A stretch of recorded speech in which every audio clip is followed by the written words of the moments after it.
What's the price tag of all that?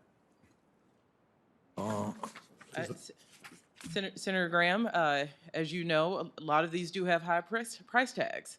Well, just within $1 trillion or so, what is it?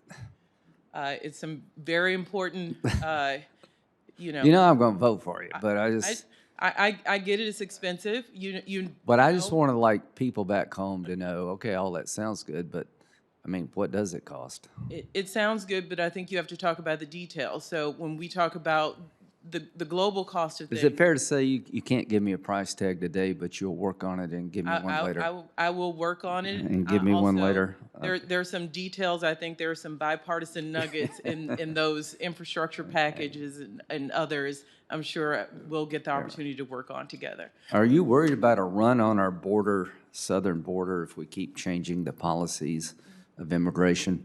You can imagine I've spent a lot of time on this the last 4 years and spent some time down in Southern California and Texas. Yeah. You visit one part of the border, you've not visited another part. It's all very different, the topography. So yeah, I believe Well, that let's just talk about policy, Yep. not forget about topography here. The Remain in Mexico policy of the Trump administration required people seeking asylum in the United States to stay in Mexico until their court date. Do you think that was a beneficial change?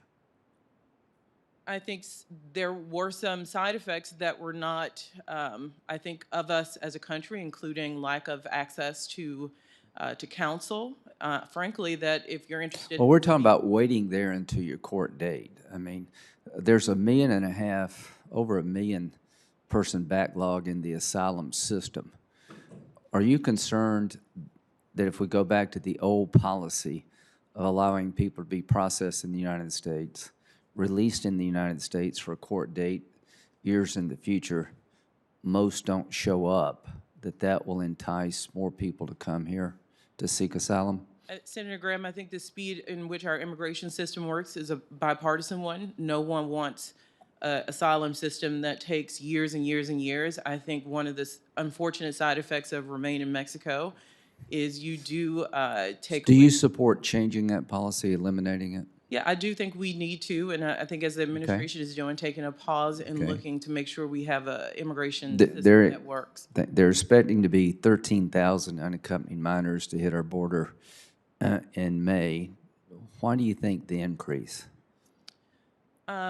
You know, I have not seen the figures you are using. I think border, as you are well known as someone who has reached across the aisle for solutions. The only way we're going to find any solutions in immigration is a bipartisan one. So yeah, I'm concerned, but I do think there are solutions. Well, let me just, again, you're highly qualified for the job, and I'm going to vote for you, but, Senator Sanders gave sort of a laundry list of things that you need to support that the Biden administration is proposing. Maybe we can find common ground, maybe we can't. But I've worked on about every gang bill there is around here for immigration. And what I see is a retreat on policies that worked.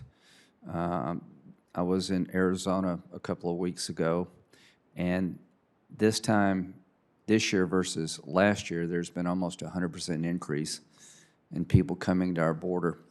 So for us to get immigration right, we're going to have to turn off the magnets that draw people here and try to replace illegal immigration with legal immigration.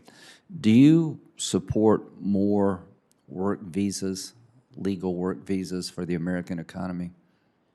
Senator Graham, there are several work visa programs I'm no expert on, but I do know there are reforms in the halls of Congress. There are some that need more reform than others. So yes, I do think the visa programs are necessary, but I do support congressional work on necessary reforms where they're needed. And I know a lot of that work is ongoing. Do you think you're ready to be director if that job was offered to you? Senator Graham, thank you for the question. I'm here nominated as deputy director. I hope after today you find me qualified for that position, and I look forward to hopefully winning your support. Well, you'll get my support, maybe for both jobs, who knows? Thanks.